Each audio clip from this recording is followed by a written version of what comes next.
load ng mga bagong video. So, guys, paano ba natin gagawin ngayon? So, recap lang tayo. So, dito guys, nakikita natin nakakapag-update tayo ng ating sa application na ginawa, no? So, and then pati yung ating nakakapag-post din tayo, and then nakakapag-delete din tayo, no? Pero ngayon, guys, nakasave lang kasi yan sa ating mismo JavaScript, sa ating Node.js dito sa backend. Pero hindi siya nasisave sa ating database. For now, guys, for now lesson, so we created yung ating MongoDB, no? So, initially, kailangan muna natin mag-setup sa MongoDB, no? So, then, setup tayo dito. Ang mangyayari ngayon, setup tayo dito. Download natin yung library for MongoDB and then setup tayo mga configuration niya, no? So, guys, today's lesson, so, kailangan lang natin mag-login kay MongoDB, no? So, account.mongodb.com. So, login ka lang, guys, kung ano yung kahit anong account mo na pwede, no? So, ako gagamit lang ako ng Pinoy Developers email ko, right? So, antay lang natin guys, setup lang natin, tuturuan ko paano mag-setup ng MongoDB. Ang kagandahan guys sa MongoDB, no, meron siyang free version. So, hindi mo kailangan maglagay ng ng credit card mo. So, hindi mo kailangan, kasi sa iba guys, requirement kailangan maglagay ka muna ng credit card mo bago ka niya gamitin ang system niya. No? Kay MongoDB, ina-allow niya lahat ng mga developers na subukan niya muna yung system ko. Right? Bago kayo tsaka nyo kayo bumili pag nasa production na yung system. No? So, dito guys, gawa na tayo ng project name. So, tawagan natin Pinoy Developers, right? And then, create ka lang dito ang preferred language mo, no? So, wala si Node.js, piliin ko lang si JavaScript. And then, continue lang. Pwede naman palitan yan later on, guys, no? So, ayan. So, dito guys, ito nga sinasabi ko kanina, no? So, kay MongoDB, ina-allow tayo niya mag-free version. So, create tayo ng cluster for free version. Meron tayong cluster na $0.08 per hour. Yan. So, kung marami ka ng user guys, for example, meron ka ng million users. So, kailangan mo na i-upgrade. And then dito guys, meron si MongoDB Cloud Provider. No? So, sa cloud provider niya, si AWS, Google Cloud, and Azure. No? So, piliin lang natin kahit sino dyan guys, kasi free naman tayo. No? So, create lang tayo. Ito yung class tier niya. M0, sandbox lang siya. And then yung storage natin is 512 MB na, no? For mga developers na nag-aaral pa lang, talaga makakapag-aaral kayo ng database. So, ayun ang kagandahan. Ganun mang phishing si MongoDB, right? So, bicycle. May bicycle ba akong nakikita? Parang wala naman. Skip ko nga. Topic light yun. Kita natin. And then, create cluster tayo, guys. So, sa create cluster natin, guys, mag-deploy siya, no? We are deploying your changes. Kasi, antay lang natin, medyo matagal siya. Kasi, i-install niya sa tatlong cluster. So, yung si MongoDB, tatlong cluster niya nilalagay. Kung sakaling mag-down yung first cluster niya na server, meron ka agad pagkukunan. Na usually, sa iba-ibang bansa nilalagay yung mga server nila, no? So guys, abang nag-aantay tayo dito, so tuturo ko sa inyo, si MongoDB is not only for Node.js guys. Pwedeng gamitin kahit anong nakita nyo naman kanina, PHP pwede siya. So, pero si MongoDB merong library for MongoDB meron siyang library for Node.js. Etong Mongoose guys, ito yung Mongoose, right? Kailangan natin to. So ito yung documentation niya for Node.js. So, initially, kailangan natin siya is-install. So, quick start tayo. Sa quick start. So, habang nag-aantay tayo dito, guys, ayan, tinawan nyo, we are deploying your changes. 0 out of 3 servers completed. So, matagal siya, guys. Tayo lang natin. Habang nag-aantay tayo, mag-install tayo. npm install mongoose / save daw ang gagawin natin. Guys, i-install natin to sa ating backend, right? Alright. And then, habang nag-i-install, tayo lang natin. Ayan, sir, guys, kagandahan nga ni MongoDB, no? So, no need for credit card sa mga nag-i-start palang mag-aral ng programming. And then, replay lang natin to, nodemon-app.js, right?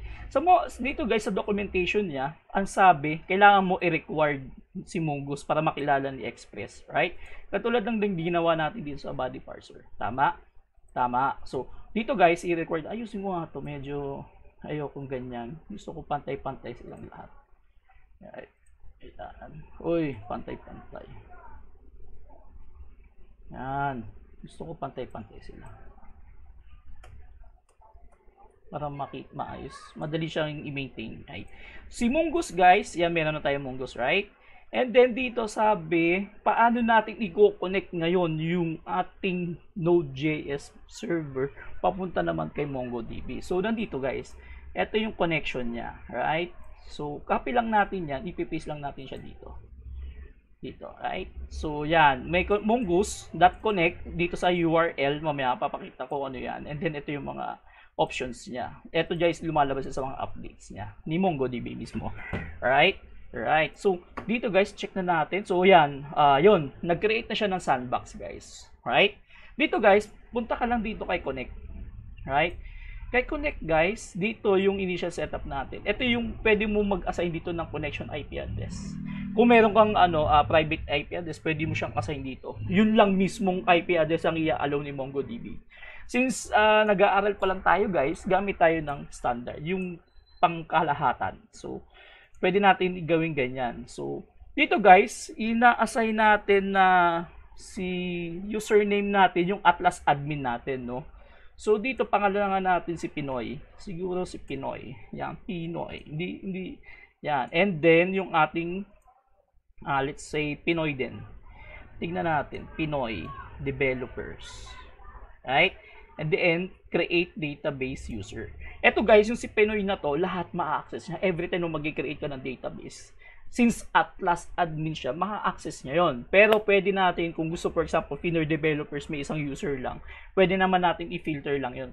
Kung ano lang yung ma-access niya. Yan, choose connection method, right? Dito guys, pwede kang mag-connect with Mongo Shell, right? Sa Mongo Shell, gagamit ka ng CMD. No? So connect your application, dito tayo. Right? Pipili ka lang dito guys kung anong gamit mo ha. Sabi ko nga si MongoDB is not for Node.js only, right? Meron siyang Python, Ruby, Scala, PHP, Perl, yan, Java, Go, yan, halos lahat meron siya. And then click mo lang yung version niya. Siyempre later. Then guys, ito yung importante. Copy lang natin to, right? Ito yung importante na sinasabi ko, yung URL niya. Copy paste lang natin siya. String siya guys ha. And then ayos lang natin. Gusto ko maayos siya. Then, yan. And then, yan. Dito guys, may username ka. Ito yung Pinoy natin username. Ito yung password natin, right? Yung password natin dito, Pinoy developers. Ata, yun. And then, yung database name natin, right? Tatlong component ang dynamic dito guys. Yung username, password, and then yung database mo, right? So, paano natin i-create sa database? Close na tayo, okay na tayo doon. Punta naman tayo sa collection, right? Sa collection natin guys, dito, pwede kang mag-load sample datasets mo. So, since hindi natin kailangan siya, add lang tayo ng ating datasets. So, tawagan natin tong database Pinoy, right? Since Pinoy naman tayo. And then yung ating, siguro users. Pero hindi users ang kikreate natin dyan. Kailangan lang collection name guys eh. And then, pag na-create na natin siya, yan, mag-create na siya, right? Ito na yung database natin, yung Pinoy, ito yung cluster natin. Right? So, ganoon lang siya. So, kung gusto natin i-secure yung database na to, yung user natin, hindi si Pinoy, hindi siya pang Atlas admin, pwede kang pumunta dito sa database access natin. Hindi lang si Pinoy, pwede kang mag-create dito ng user. Right? Yan. Tapos, dito, pwede kang mag-read and write lang, specific.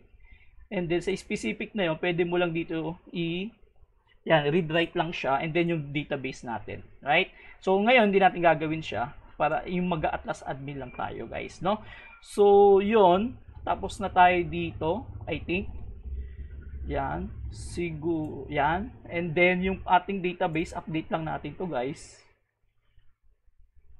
Pinoy, right? Dapat, pag nag-refresh to, walang error tayo ma-encounter. Right? Yan, starting, yun, may error tayo. Ano yung error natin? Mongo error, authentication failed, no? So, ano kung problema niya? Try natin palitan yung password ni Pinoy. Edit password, baka generate password tayo. And then show, copy natin siya. And then, i-paste natin siya dito. Palitan nga natin Pinoy developers. Baka hindi yung Pinoy developers yung password natin kanina. And then, update users. So, mag-update siya, few minutes. Antayin lang natin mag-deploy siya yung changes niya. And then, pag nag-save tayo, restart yung server, tignan natin kung i-accept na siya. Hindi pa din. Alright? Tayo lang natin mag-deploy guys. Baka hindi pa nag-e-effect yung kanyang changes. Right? Alright. So, tignan natin gaano siya katagal. Ito guys, pag nag-refresh ako dito, yung data natin, hindi na mawawala. So, every time na mag-refresh ako dito, nag-refresh na yung get natin into our database. Hindi na mismo doon sa ating Node.js server lang, no? So, yun. And then, ang tagal niya mag-deploy. Yan. Refresh natin.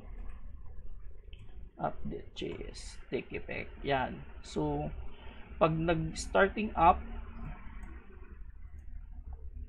yan, tayo lang natin. So, I think wala siyang error. Refresh lang natin yung ating ano. So, I think wala na siyang error, no?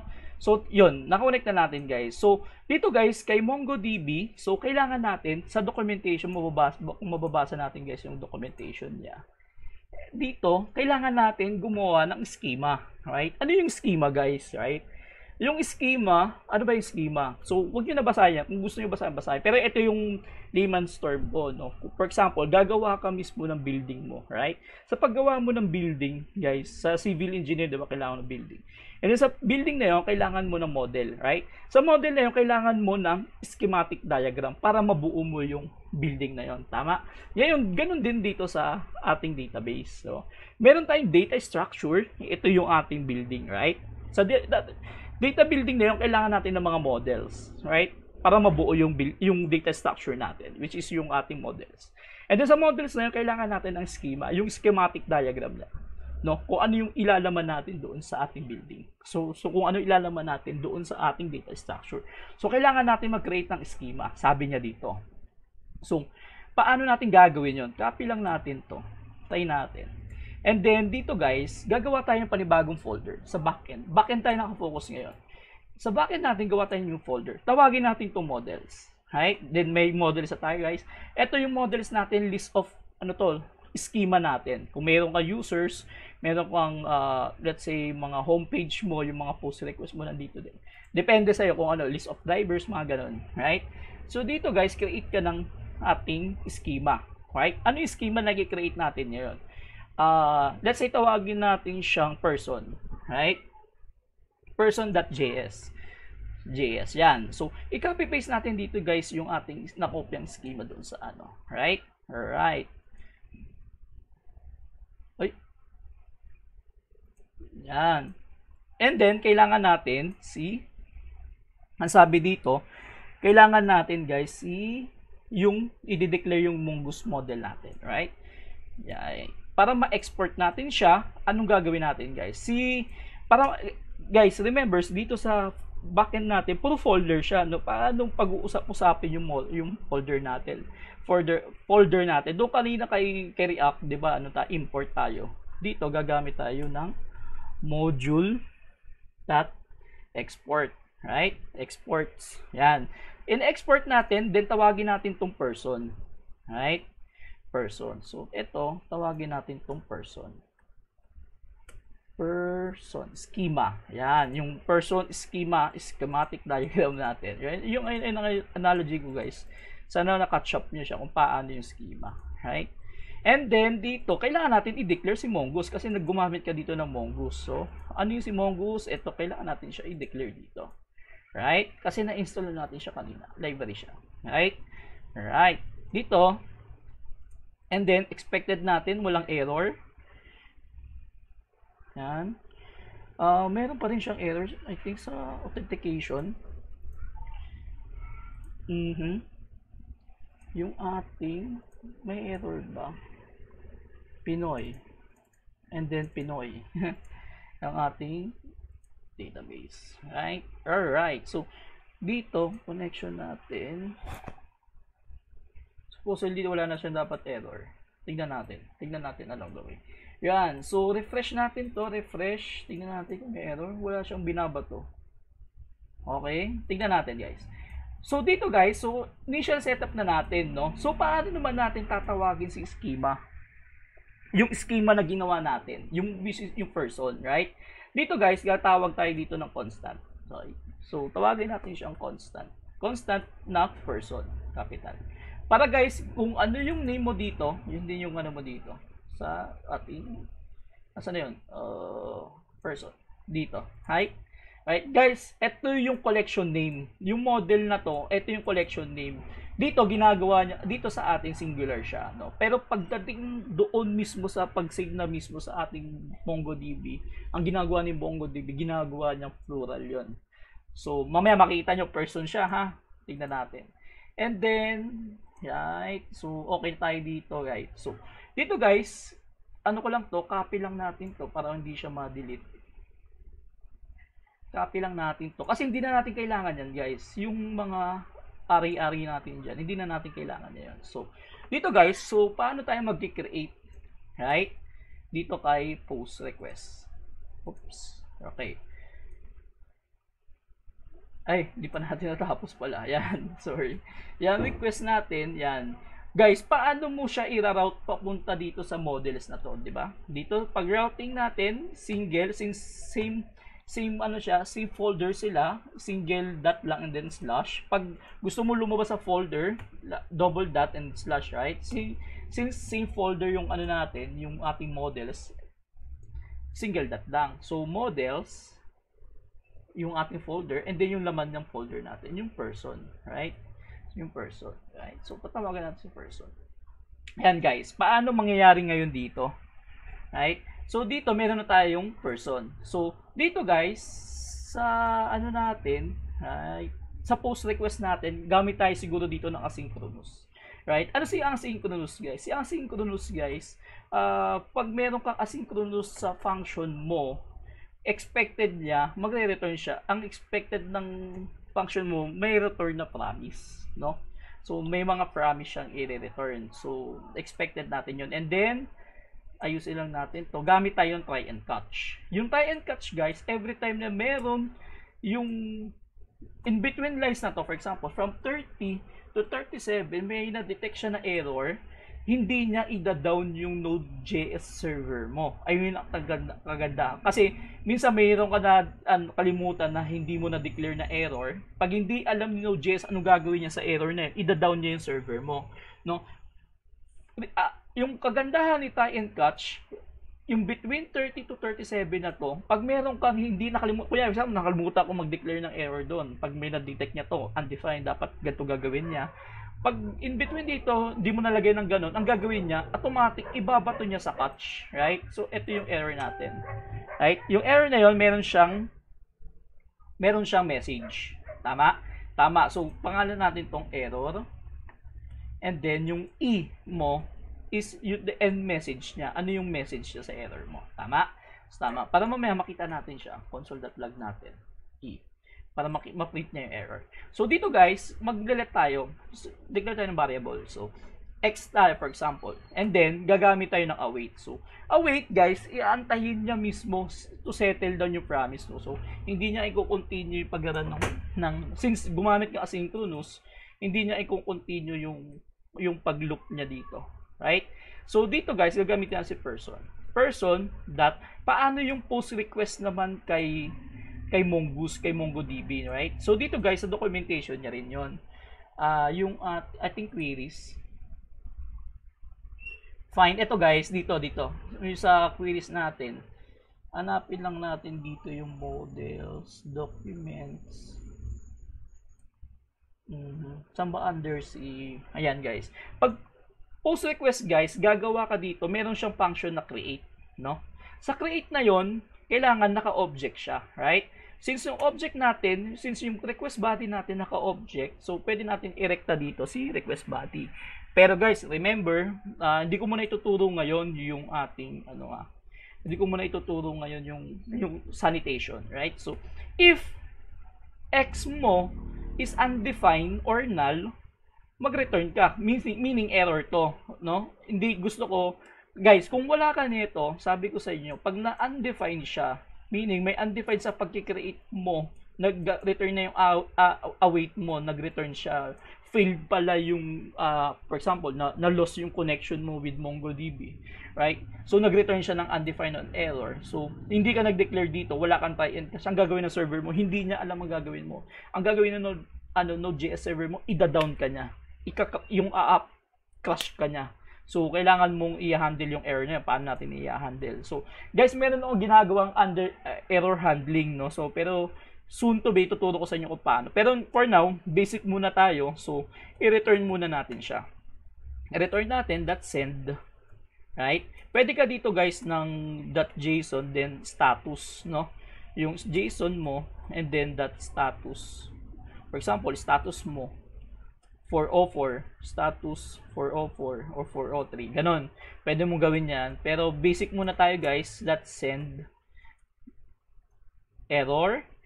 Pag yung error mo, nagsisend siya ng object guys. Gusto ko, oops. Gawin natin, oops. Something went wrong. Right? Alright. Yan. Now, pag success guys, ang gusto ko ulit, ibalik niya doon sa ating server. Ay, ibalik niya doon sa ating, mag-send siya ng success na true. Right? So, yun na yun guys. Hindi na natin kailangan pa ng mga function na to. Yung sa array function, yung mga ganyan. Hindi natin kailangan. Kasi ginawa ni ng MongoDB. Ito na yung create na yun. Right? Alright. So, dito guys, para ma-reflect natin yung kanyang ma-reflect natin yung kanyang data. So, hindi na tayo magsisend data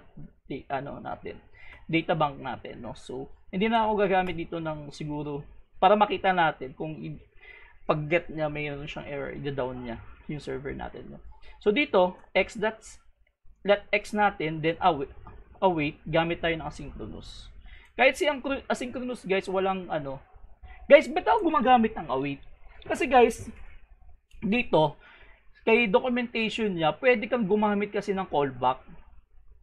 Hanap ka tayo ng may callback. Wait lang ha, hahanap ako na may callback. Wait, dito tayo sa queries. Then, for example, update. Right? Sa update na to, hanap tayo na example na may callback. Ito guys, find by ID, tapos may callback siya. Sa callback na yun, gagamit ka ulit ng function. So, ang kapangitan yun guys, pag may maraming kang callback, nagde-nested yung ating function. Nagde-nested yung ating function. So, nested meaning guys, dumadami. So, dito, gumaganon siya. May function ka na. Ang nested guys, meron kang function, tapos merong sa loob ng function, meron ka pang function, sa loob ng function, meron ka pang function. So, ang dami, ang hirap niyang itindihin. So, hindi ako gumagawa ng gano'n. Ginagamit natin si await.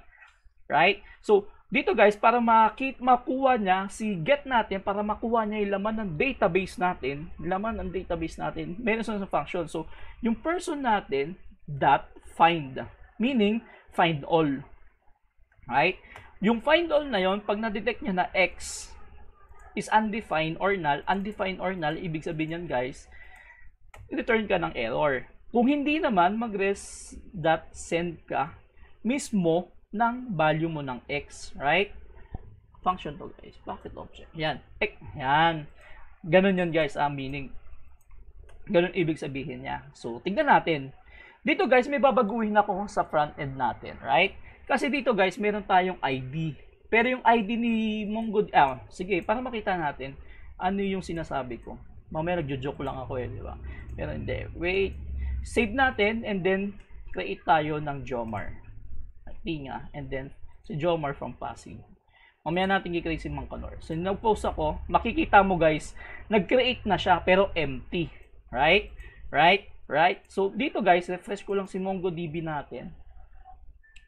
Makikita mo dito guys,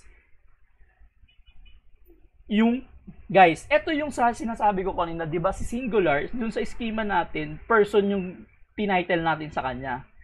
Right? Person yung pero ginawa niya plural dito. People ka na ngayon, right? Ganun si MongoDB, astig. Right guys, dito guys, sinasabi ko nag-create ka ng ID. Pero nag-post request ako, bakit hindi lumabas dito yung first name, last name, tsaka address, right? Kasi guys, dito sa natin, yung sa schematic diagram natin, kulang ng outlet, kumbaga. 'Di ba? Nag-install ka ng outlet, nagkulang ka ng outlet. Hindi ka naglagay ng outlet sa kusina. So hindi mo magagamit yung refrigerator mo. Kailangan dito guys, mag-declare ka rin dito ano mismo nung kailangan mo sa schema na to, sa schematic diagram na to, which is yung ating first name. First name, so ano siya? String, right? Kung boolean siya, boolean, pwede mo gawin ganun. Kung number siya, pwedeng ganun. Yan. And then yung ating last name, string din siya. Guys, remember yung format natin ha. Sundin pa rin yung format. Kasi kung hindi siya masisave doon. Right? Alright. So, dito guys, may string. Ayan, string na natin siya ng lahat. Right? So, save lang natin and then create lang tayo panibago. Right? So, no need for request na siguro. Yan guys. Makikita mo dito guys, lumabas na yung first name ko, Joe Martinia and Pasig. Right? Dito guys, refresh ko lang. Si MongoDB guys, nag-create na siya na mismo sarili niyang ID. Right? Di makikita natin dito, yung people natin, nag-create kang, ito yung kaninang una natin, right? Yung ID, object ID natin, ito, wala siyang laman. Pero yung format ng ID niya is underscore ID, right? So, meaning, so ito yung ID, hindi na natin kailangan pa mag-create ng yung random number natin, no? Yung dating ginagawa natin, hindi na natin kailangan yun. Kasi si MongoDB gumagawa na siya ng sarili niya ID, right? Pero gagamitin na natin yung sarili niyang format. Tama? Tama. So, paano natin gagawin yun, guys? So, dito, palitan ko lang ito para mabasa niya. Gawin ko lang tong ID. Right? Ano pa babaguhin ko? Ito yung form state ko, gagawin ko lang tong ID. Right? Tama ba? Oh, tama. Si form state. Ito, since ito guys, yung ID natin, right? Dito, string na siya paglabas niya. Ayun, may parenthesis siya.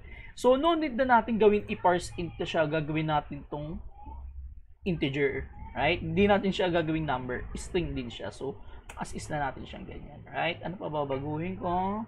Tingin natin. Right? Alright. So, dito guys, refresh natin. Right? So, refresh natin. Pag update, may error. Ano yung error natin? First name of undefined.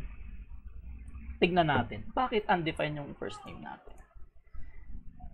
Unexpected. Ayan guys, tignan nyo. Sa backend natin, app.js 27. So, ito guys yung pagbabasa ng error, no? Sa 27, line 27 na natin, meron pa tayo na encounter na error. Right? Backend. 27. Yan.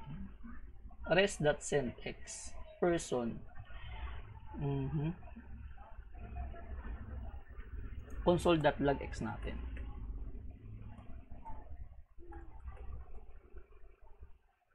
Right? So, dito.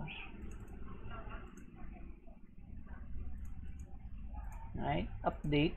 Nag-e-error si update. Paano natin i-handle yung error ni update?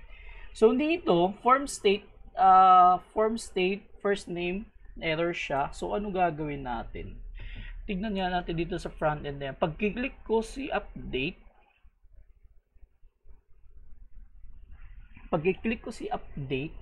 yung ating form state, wala siyang binibigay na form state.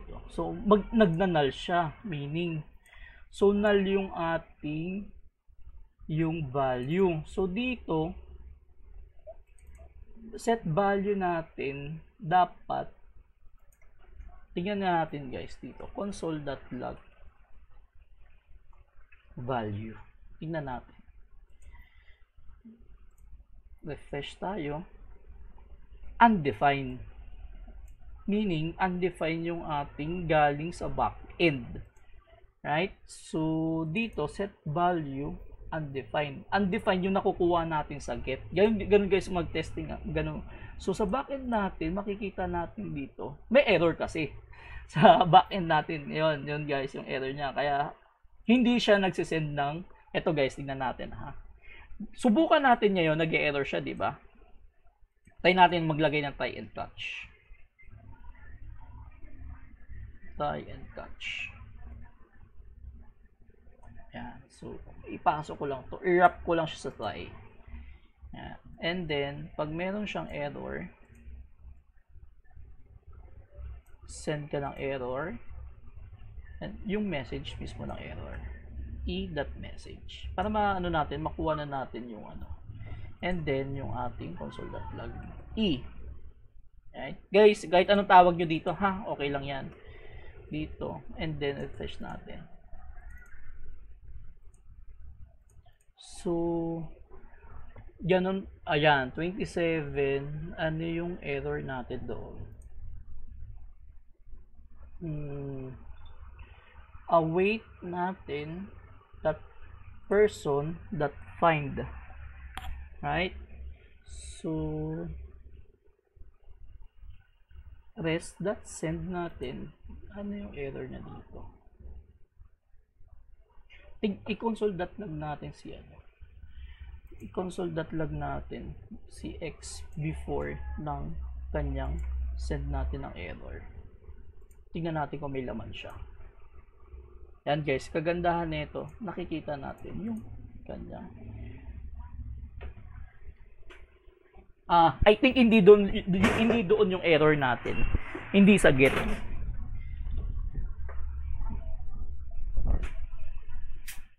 Hindi sa get yung error natin. Tingnan natin dito.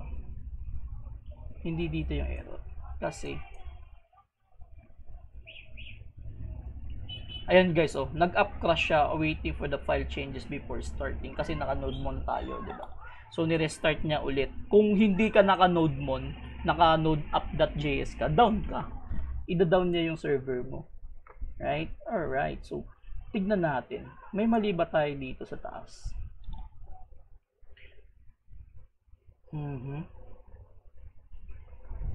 Dito, right? Dito daw hindi niya makita kasi dito nagnanal na daw siya. So ito meaning null na daw to. So hindi pag click ko yung update, nagnanal na yon. So form state natin, kailangan natin si form state ba kailangan naka-underscore? I think kailangan naka-underscore.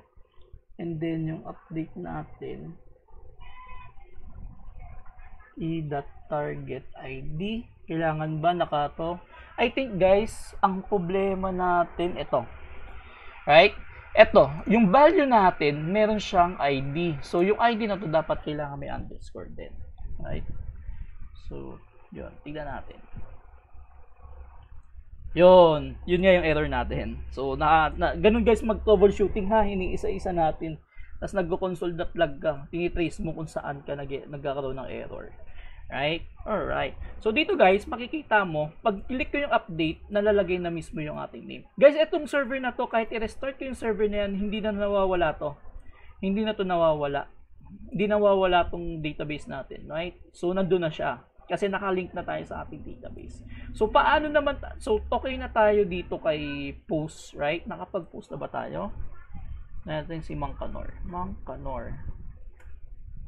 Pasig. Yan, nakakapag-post. So, okay na tayo sa post. Ang next natin, guys, sa backend is yung ating delete, right? So, sa delete, guys, madali lang to. Tanggalin na natin to. Sa delete, so gagamit ulit tayo siguro gamit tayo ng try and catch. Asing, para hindi i-down yung, para masanay na. Guys, sanayin nyo yung sarili nyo pag nagpo-program kayo, gumamit kayo talaga ng try and catch. Not for only for Node.js, basta gumagamit kayo ng JavaScript, gamit kayo na ito. Malaking tulong siya. Kasi pag hindi kayo nakapag-declare ng error nyo, pag mayroon si Node.js na encounter na error, tapos hindi kayo nakapag-declare, ida-down nyo yung server nyo. Ika-crash nyo yung server nyo. No? So, yun ang kagandahan niya. Alright. So, dito guys, sa find byte ID, magde-declare ulit ako ng X. Right? Then, await ulit person ulit tayo. Yung schema natin. Lagi natin siya kinoconnect sa schema natin. Right? And then, sa schema natin, find, meron tayong find by ID and delete. Huwag ka nang gagamit ngayon guys ng remove kasi ano na siya, obsolete na siya. And then dito guys, ilalagay mo lang yung mismong ID mo. Tama? Tama. And then pag na-encounter niya again yung error, magsisend siya sa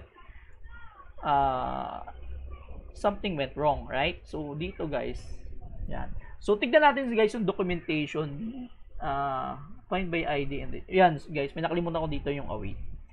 Yan. So, find by ID and delete. Tignan natin documentation ni Mongoose. Kung ano yung sa queries tayo. And then, pwede ka dito guys, find one. Sa find one, hindi ID. Kunyari, for example, first name. Pwede ka ditong first name mo. First name. Then, first name mo, Jomar. Yan, ganyan. Kailangan same exact mismo yung pagkakasulat. May capital dapat yun. Tapos dito find one. Dito since ginagamit natin dito find ID. So ID tayo, right? Alright. So sa find ID and delete, tama ba yung aking spelling? Tingnan natin ito. Tama. I think tama. Tama. Right? Nakukuha nyo guys. So, sana nakukuha nyo ha. Kung paano tayo find by ID and delete. Kasi duduling ako eh.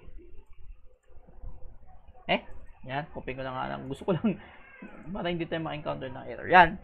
Guys, so sa delete natin, refresh lang natin siya. And then, tignan nga natin kung nakapag-delete tayo. Click natin yan.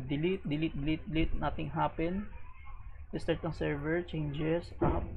Delete. Nothing happen. Why?